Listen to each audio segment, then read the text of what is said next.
Battles@effect.com.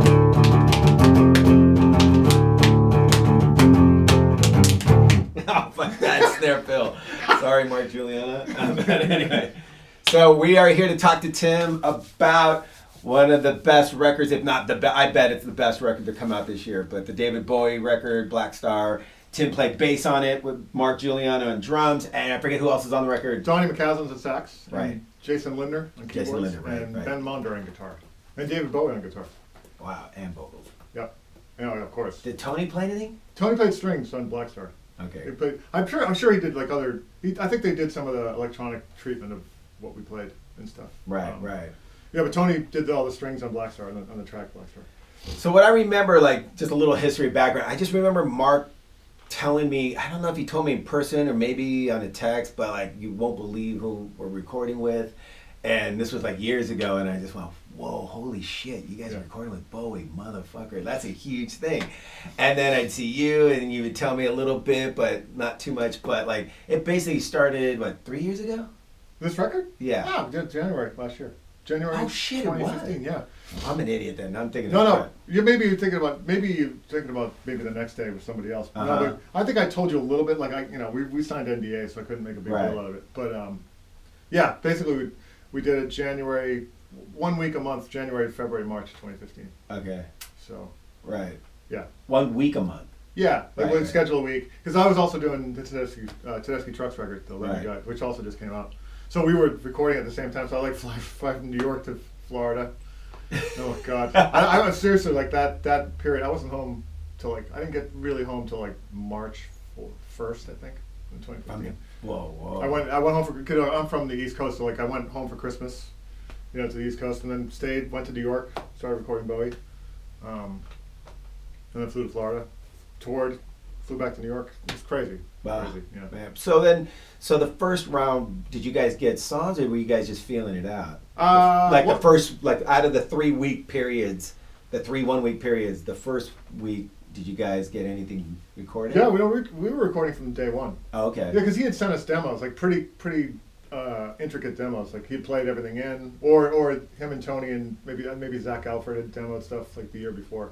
But basically, everything was like kind of spelled out for the most part.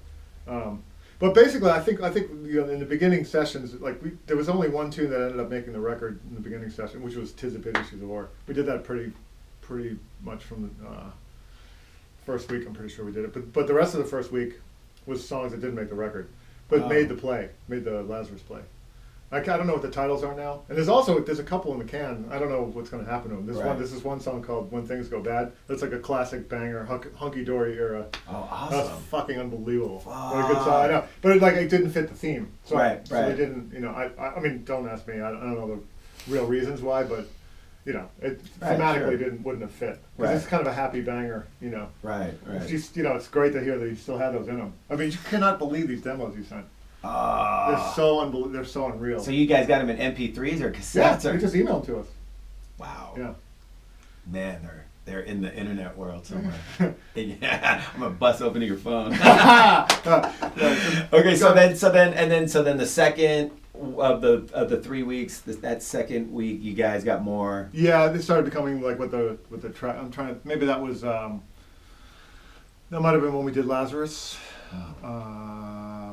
That might have been done. I'm trying to think what else. I know that Dollar Days and Blackstar was like right at the end. Right.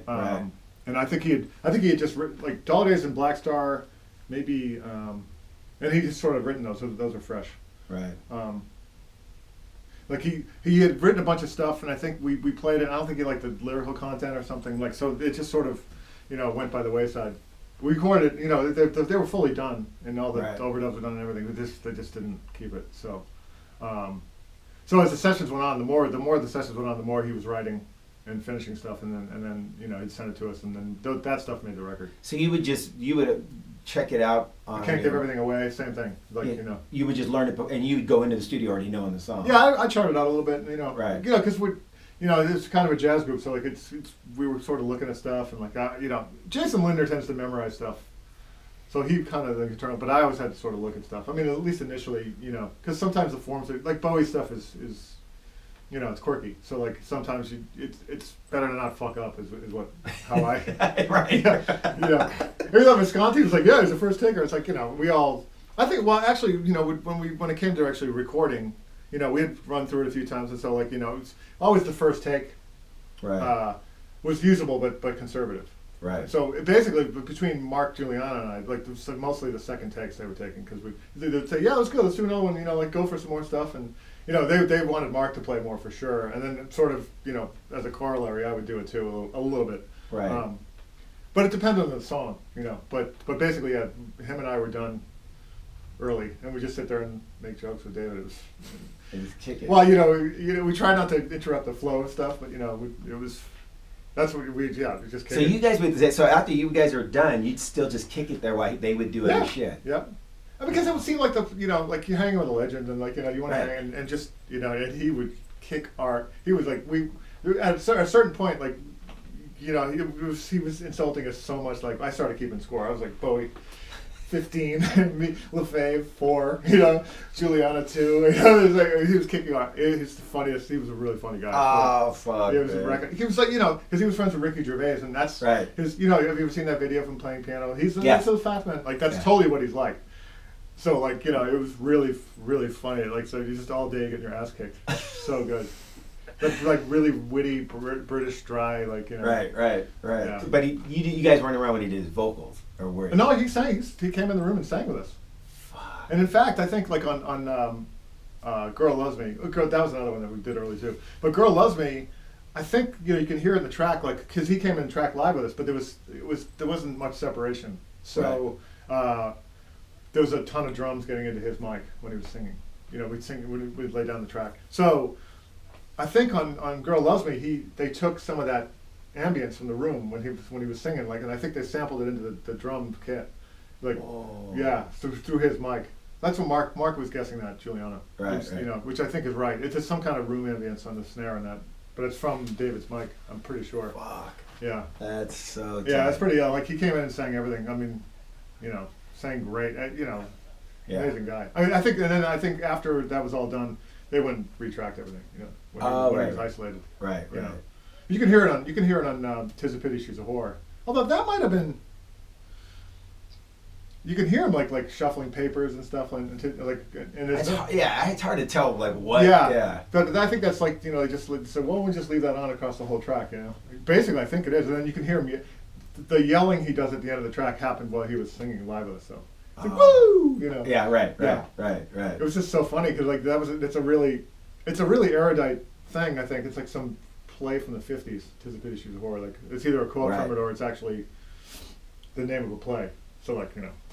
I don't know, I'm a fucking gorilla. I don't know anything. Ooh. That was also an inviting insult to say, what's this from, David? I'd be like, you're fucking dumb. Yeah. Go to play bass. Go play bass. Yeah. So like, but you can hear him, like, you know. We're talking about the L's, and Mark said he had David Bowie up so high in his cans when he was recording the drums, like he got scared when he yelled. He's like, woo! Like he thought he fell over or something, you know. Oh, fuck. Yeah. But he was so animated and loved what was going on in the track so much that, you know. Oh, that's the shit. I mean, that track's like a wall of sound, man. It's like crazy, and it's super avant-garde. Like, there's all this weird.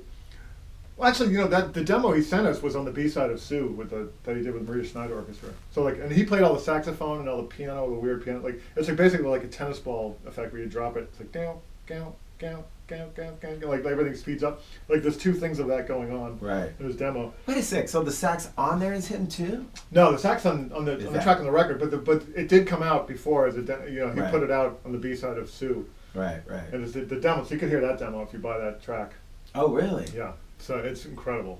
That's what I'm saying. Like, the demos he was sending us were just nuts. So, like, different and quirky and awesome, you know. Oh, fuck. Do you think they'll release us? You don't know. Well, that's released. But the rest of them? Like, I don't know. I'm not privy to... Right. I'm just a gorilla sideman. Play the bass, monkey. So then... Shut up. Sign this paper and play the bass. Yeah, exactly. Make sure you sign that paper. No, you know what? The other thing was like, you know, whatever they were asking in the NDA, it's like, he was such a good guy. Such a good guy that, like, you know, how could you not? Right. How could you not respect what he was asking of us? That's right. For sure. So. How about I had read about how he came to a jazz club and saw you guys playing. That sounds like an interesting. Yeah. Okay. So basically, what happened there was the summer before I was on tour with Tedeschi Trucks, and Donnie had called me to see if I was available to do this thing with. He wouldn't tell me what it was, and then but Mark was available. So basically, it was the recording with Maria Schneider Orchestra. It was that recording with Sue. So it was David with the big band, and I think there was some talk of them working together beyond that. But I think Maria had to finish that record that's out now. That's up for all these Grammys. So she said and I think David had enjoyed. Donnie McCaslin was a featured soloist in that band. So Maria gave him Casting for Gravity, I think, which is the record we did. Me, Mark, Jason Linder, and Donnie. And so she gave him a copy of that, and he dug it. And then he's like, I think there was some thought that he'd want to record with the band. So he came. He just surprised us one night. I didn't even know he was there. He just came in with a 55 bar. And the funny thing was I was having an absolute shit night. Like my pedals would get the outlets in the club are fucked up. So my shit's getting unplugged now. It was like blowing up this cabin. I was just, oh my god, are you kidding me? Yeah. So I was just like, oh, Jesus. And then I hear after, I think David Bowie was here. I was like, I don't give a shit. I was so mad. And then I heard about this. I think he wants to do a record with us. I was like, oh, cool. I mean, because he had heard the record. So even if I was having a bad night, I think he understood what the band could do. Right. He was pretty attracted to this track called Praia Grande, which is a David Binney tune. That we recorded on Casting and Gravity. It just gets epic and huge at the end. And obviously he loved Mark's drumming. That's a big attraction most of the time for this band. So for that band. So yeah, he hired us, and then it was just a matter of scheduling, and yeah. That's right. I forgot about the. I remember you guys telling me that he walked into the 55. Yeah, I had just heard he was there. I didn't make heads or tails of it. I guess Tony was there too. So who knows.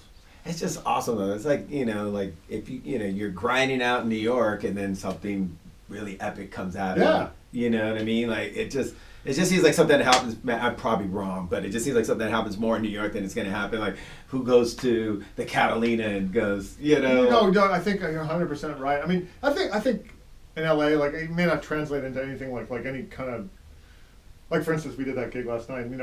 Ewan McGregor sang with us, and like Gary Oldman, they're hanging around, but they're not going to put bands together and record. Right. That's on the radar. So you gotta see people like that. They'll just come and enjoy it. It's not going to ever really translate unless they hire you for a Christmas party or something. Corporate gig. Yeah, I got this jazz trio, and we're really good at Christmas parties, and so shit like that.